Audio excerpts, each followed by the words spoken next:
Hello friends, welcome to our channel Roy family. তোমরা সবাই আমাকে দেখে বুঝতেই পারছো আমি কোথায় গেছিলাম। আমি গেছিলাম বাগমারের ডমিনোসে।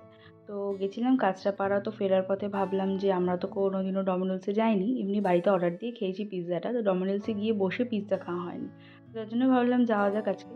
তো ফার্স্ট টাইম গিয়ে দেখলাম যে ভেতরটা খুব সুন্দরই সাজানো। আগে ফটো দেখেছি বাট যাওয়া হয়নি। ভেতরটা খুব সুন্দর সাজানো, দেয়ালে খুব সুন্দর চিজ, পিৎজা, ফ্রুটস এই ধরনের ছবি আঁকা।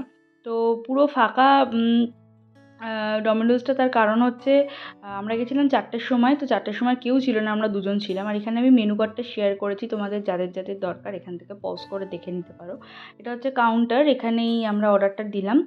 আর এখান থেকে একবারে আগে বিলটা পে করে দিতে হয়, তারপর আমরা বসলাম। আর দেখো এখানে একে এই কৌটোটা নিয়ে অনেকক্ষণ ধরে চেষ্টা করছিল, কি লাস্টে কিছু বুঝতে না পারে রেখে দিলাম। এখানে চিলি ফ্লেক্স টেক্স এই সমস্ত ছিল। আর আমরা এখানে বসেছিলাম কখন পিৎজা আসবে। তো যাই হোক পিৎজাটা চলে আসলো। আর পিৎজা দুটোর কী নাম আমি এখনও জানি না। তো যাই হোক একটার মধ্যে সসেস আছে, চিকেন সসেস দেখতে পেরেছি। কোল্ড ড্রিঙ্কসটা কিন্তু আনলিমিটেড, হ্যাঁ। তো আমরা ফার্স্টে কোল্ড ড্রিঙ্কসটা দিয়ে স্টার্ট করলাম। তো পিৎজাটা খেলাম, খেয়ে দেখলাম খুব ভালোই লাগলো।